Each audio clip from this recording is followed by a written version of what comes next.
Class 10। आज finish करते हैं आपका बुक का second chapter Mrs Packletide's tiger. Come on, let's get going.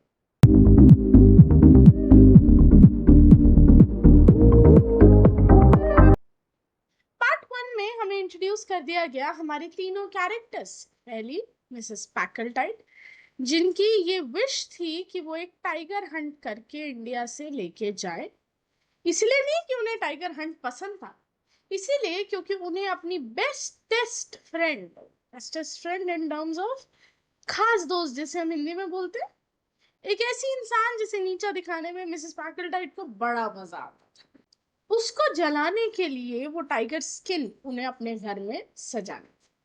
Luna विम्बर्टन ने अभी रिसेंटली 11 माइल्स ट्रैवल किया था with an Algerian aviator and पूरी सोसाइटी उस बारे में बात कर रही थी। वो खुद उस बारे में इतना फ्लॉन्ट कर रही थी। तो मिसेस पैकलटाइड ने डिसाइड किया मुझे भी कुछ बड़ा करना। तो वो इंडिया से एक टाइगर हंट करके लेके जाएंगे और उसकी स्किन का बना रग अपने घर में बिछाएंगे और उसके क्लॉ का बना ब्रूच विम्बर्टन को उसके बर्थडे गिफ्ट के तौर पे देंगे, ताकि सोसाइटी में उनका थोड़ा नाम। इस सब के लिए उन्होंने एक विलेज में बात की कि मैं आप लोगों को 1000 रुपीज दूंगी, आप मेरे लिए एक सेफ हंटिंग स्पेस क्रिएट करो, मैं बस उस टाइगर को शूट करूं, मेरा बस इतना काम है। और उस 1000 रुपए के लालच में गांव वाले भी ये सब करने को मान जाते। एंड मिसेस पैकलटाइड अपने साथ लेती है एक paid companion Miss Louisa Mebbin. Louisa Mebbin के बारे में अभी जितना हमें पता है वो ये कि वो बड़ी एक माइजर किस्म की इंसान है, बड़ी कंजूस है एंड पैसे को लेके बहुत ही प्रोटेक्टिव। उन्हें जितने पैसे मिले वो उतना ही काम करके आपको देंगे एंड जितना पैसा उन्हें मिले वो अच्छा ही है उनके। ठीक है, तो लास्ट पार्ट में हमने स्टोरी एंड की थी उस पॉइंट पे जहां हमने देखा कि मिसेस पैकलटाइड टाइगर हंट करने में सक्सेसफुल रहती है, वो शूट करती है, टाइगर मर जाता है। अब आगे क्या हुआ जानते हैं। It was Louisa Mebbin who drew attention to the fact that the goat was in death throes from a mortal bullet wound. तो लुइजा मेबिन थी वो जिन्होंने सबसे पहले ये चीज रियलाइज करी कि मिसेस पैकलटाइड की बंदूक से निकली गोली असल में टाइगर को नहीं, गोट को लगी है, और इसीलिए वो बेचारी गोट भी मर गई है। While no trace of the rifle's deadly work could be found on the tiger. Tiger को तो गोली लगी ही नहीं। Evidently the wrong animal had been hit. गलत जानवर का शिकार हो गया एंड वो बेचारा बीस्ट ऑफ प्रे यहाँ पे बोला जा रहा है हमारे टाइगर को। It had succumbed to heart failure, उसकी ओल्ड एज थी एंड गोली की आवाज से उसका हार्ट फेल हो गया, इसीलिए वो टाइगर मर गया। caused by the sudden report of the rifle accelerated by senile decay. Senile decay is भाई बॉडी इतना कोप अप नहीं कर पाती ड्यू टू ओल्ड एज, इसी वजह से उस ओल्ड टाइगर के आगे जब गोली चली, उस गोली की आवाज से उसका हार्ट फेल हो गया और वो भी मर। तो क्या इसको एक्चुअली मिसेस पैकलटाइड द्वारा मारा गया टाइगर समझा जाएगा? Mrs Packletide was pardonably annoyed at the discovery. उसे बड़ा गुस्सा आया कि ये चीज इसने क्यों देखी। But at any rate, she was the possessor of a dead tiger. चाहे कुछ भी बात, मिसेस पैकलटाइड के हाथ एक डेड टाइगर तो लग ही गया।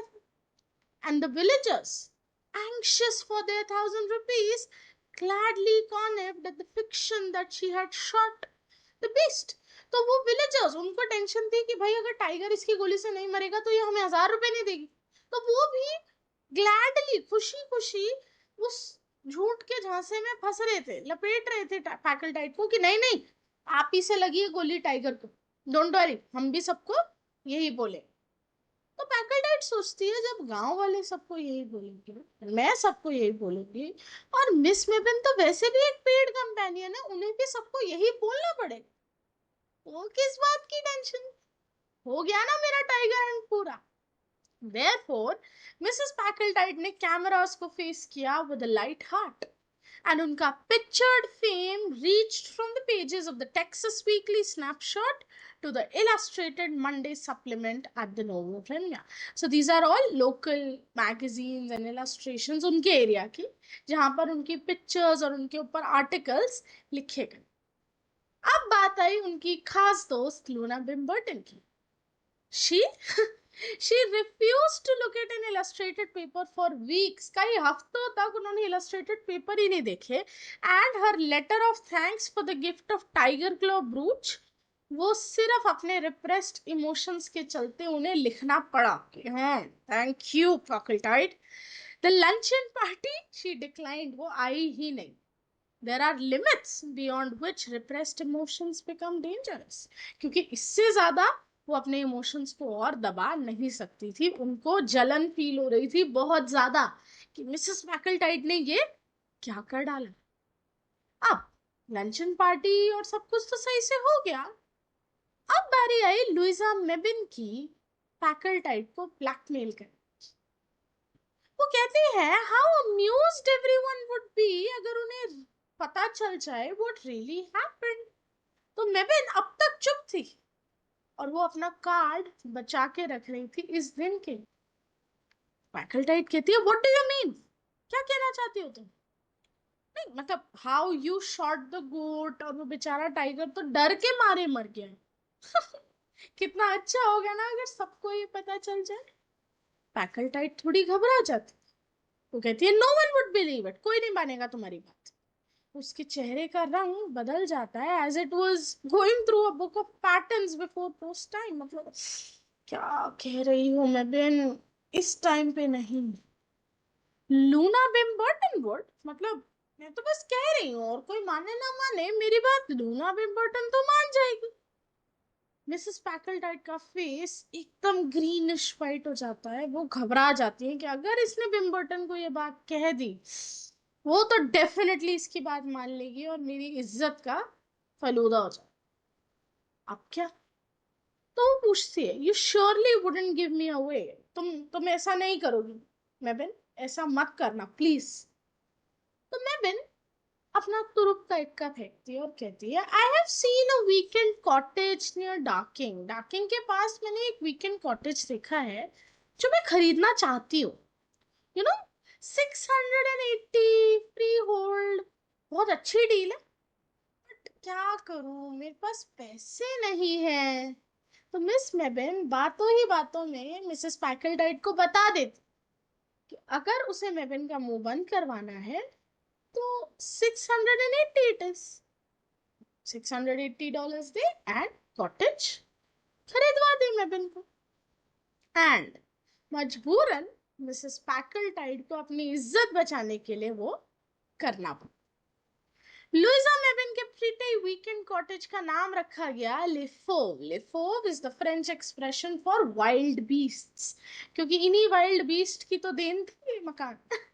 And gain summer time with its garden borders of tiger lilies. तो उसने अपने पूरे कॉटेज के अराउंड टाइगर लिलीज प्लांट किए थे एंड उनका कॉटेज बन गया था एक point of wonder and admiration of her friends. हर कोई बड़ा खुश होता था. It is a marvel how Louisa manages to do it. हर कोई सरप्राइज्ड था कि कैसे लुइजा मेबिन अफोर्ड कर पाई इतना बढ़िया कॉटेज. खैर सच्चाई तो सिर्फ मेबिन और पैकल्टाइड को ही पता थी ना. मिसेस पैकल्टाइड दूसरी तरफ she indulges in no more big game shooting. अब उन्होंने हंटिंग और ये सब पूरी तरह छोड़ दिया था. क्यों? The incidental expenses are so heavy. She confides to inquiring friends. जब तक काम चल रहा है ठीक है, लेकिन काम हो जाने के बाद के खर्चे बहुत भारी पड़ते हैं. मिसेस पैकल्टाइड ने ये रियलाइज कर लिया और ठान लिया कि आज के बाद ऐसे किसी काम में दोबारा नहीं फंसूंगी. सो ये थी हमारी स्टोरी बच्चों, मिसेस पैकल्टाइड्स टाइगर. इसी के साथ I'll do a wrap. I'll meet you next week with the next lesson. तब तक के लिए bye bye.